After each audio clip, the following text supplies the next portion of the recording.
Friends വയനാട്ടിൽ എത്തിയ ശേഷം ഞങ്ങൾ ആദ്യം നന്നായിട്ട് ഉറങ്ങിയാണ് കേട്ടോ ചെയ്തത്. എല്ലാവരും വളരെ ടയേർഡായിരുന്നു.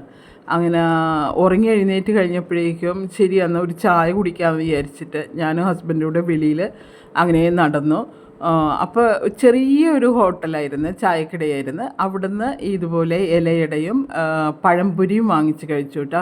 കുട്ടികൾക്കുള്ളത് ഞങ്ങൾ പാഴ്സലായിട്ട് വാങ്ങി റൂമിൽ കൊണ്ടുപോയി കൊടുക്കുകയും ചെയ്തേ. അപ്പോൾ ഞങ്ങൾ കേരളത്തിൽ എവിടെ എത്തിയാലും ആദ്യം ഞങ്ങൾ അന്വേഷിക്കുന്ന ഒരു സാധനമാണിത്, പഴംപൊരി ഇലയടയും. അതിനുശേഷം ഞാൻ റൂമിൽ ഈ റീൽസ് എടുത്തു കേട്ടോ. ഈ വീഡിയോ ഞാൻ ആ റൂമിൽ വെച്ചിട്ടാണ്, വയനാട്ടിലെ റൂമിൽ വെച്ചിട്ടാണ് എടുത്തത്. പിന്നീട് ഞങ്ങൾ രാത്രി നൈറ്റ് ഡിന്നർ കഴിക്കാൻ വേണ്ടിയിട്ട് കുട്ടികൾ നെറ്റിൽ ഗൂഗിളിൽ സെർച്ച് ചെയ്ത് ഏതോ ഒരു ഷോപ്പ് കണ്ടെത്തിയിരുന്നു.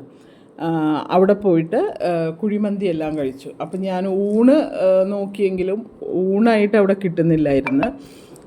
അപ്പം ഞങ്ങളുടെ ഈ യാത്രയിൽ, ഒരാഴ്ച യാത്രയിൽ വയനാട് ഞാൻ അന്വേഷിച്ചിട്ട് കിട്ടാത്ത ഒരു ഫുഡാണ് ഈ ചോറെന്നുള്ള സാധനം.